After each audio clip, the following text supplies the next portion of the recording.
Welcome to this DaVinci Resolve Fusion node breakdown. Today's node is part 3 of the Particle Emitter Node. So we're going to jump into Fusion, where we've got a nice fresh emitter. And today we're going to go to our region and we're going to change it to line first.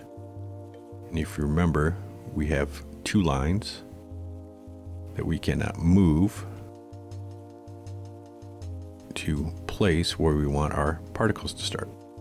And I'm going to place these just off screen. And that's fit.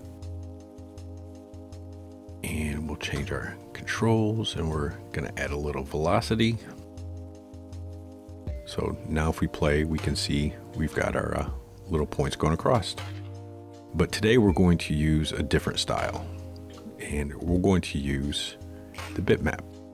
And if you notice right now, we have no inputs on our emitter node.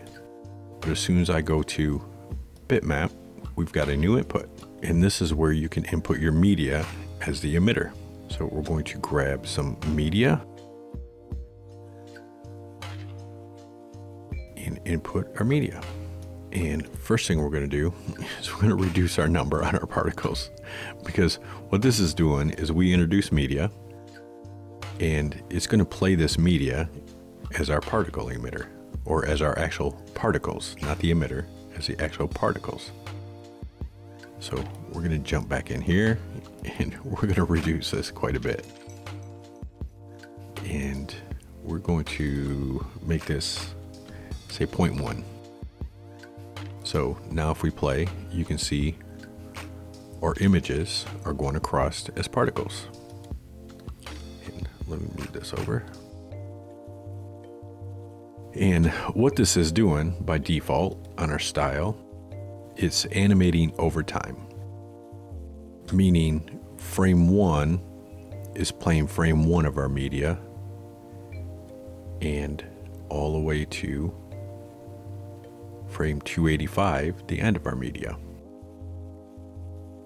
So first thing we're going to do though, before we go over any more, we're going to change the size so we can actually see what we're doing.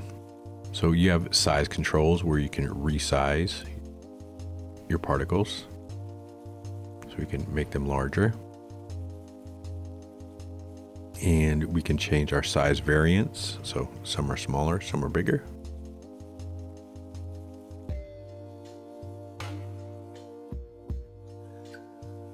And you can change your size to velocity, so the faster they're going, the larger they are. And we can change our Z-scale, which is just assigning an updated Z-scale to our info coming out. And we can also change size over life, so we can have the first one small, and as they get older, get larger. So now if we play back, you can see our images are getting larger the older they get.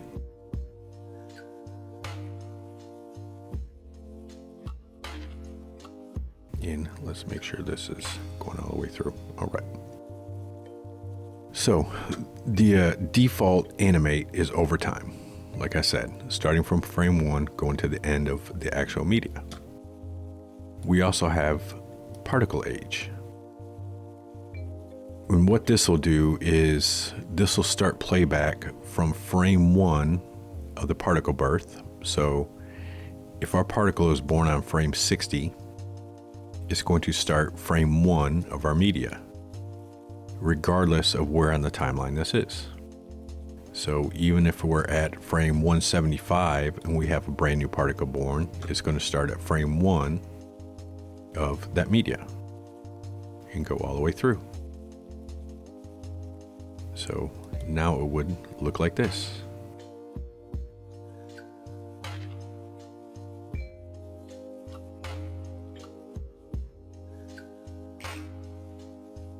Our other option is particle birth time, which means whenever that particle is birthed, whatever frame of the media that's on, that's the frame it's going to use for the entire duration. So if our new particle is born on frame 90, it'll go to frame 90 of our media and lock that image in almost like a still image. So if we play this back, you can see they're still images of different frames of our movie.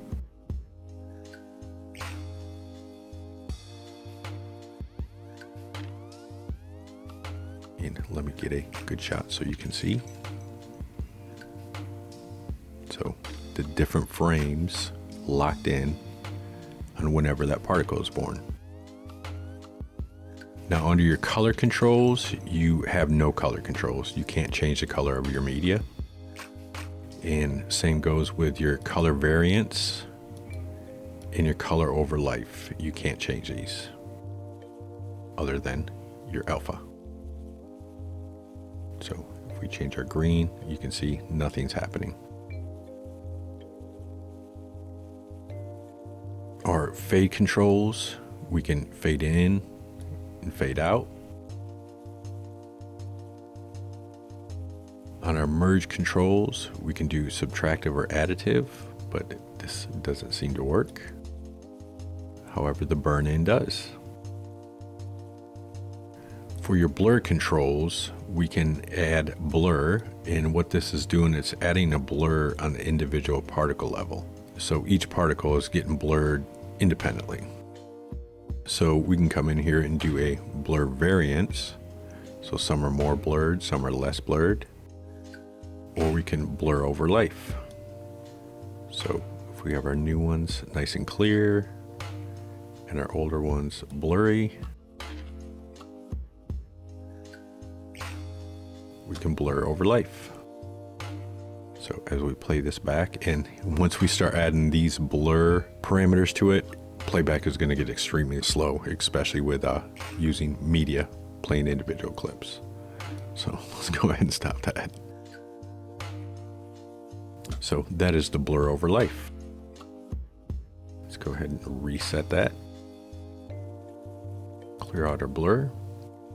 Now for this Z blur down here, if we go to our controls and we actually change our angle of the Z, so we can swing it around or swing it closer.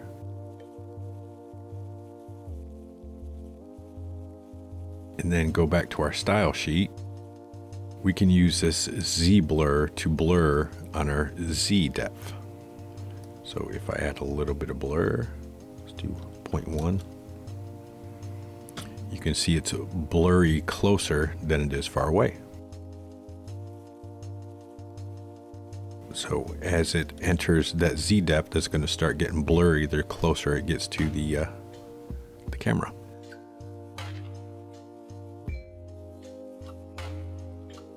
Now we can change this focus of the near and far. So if we want our stuff in the back to be blurrier, we just have to find that location and bring it back.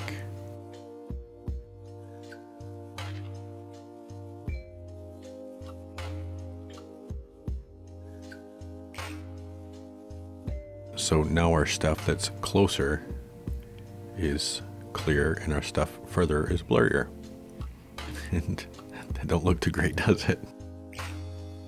Now down here for your glow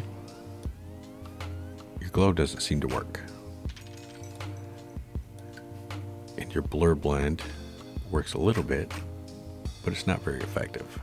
So let's go ahead and change this back. And jump back into our controls and reset our Z. So that is using our line as our region and using our bitmap as our style of our particles. And there's tons of stuff you can do. I'm not going to do anything crazy with this, and same with the other ones. I'm not going to spend tons of time making cool stuff with this.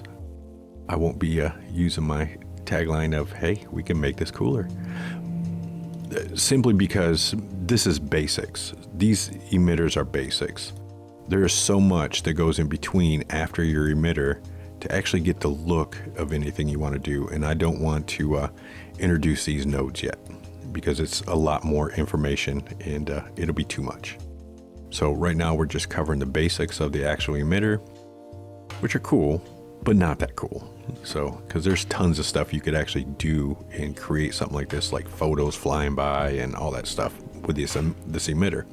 But it would just take so many other particle nodes in between here to make that happen. And we'll do that at a later time after we get done covering all these styles. So I will see you in tomorrow's node breakdown.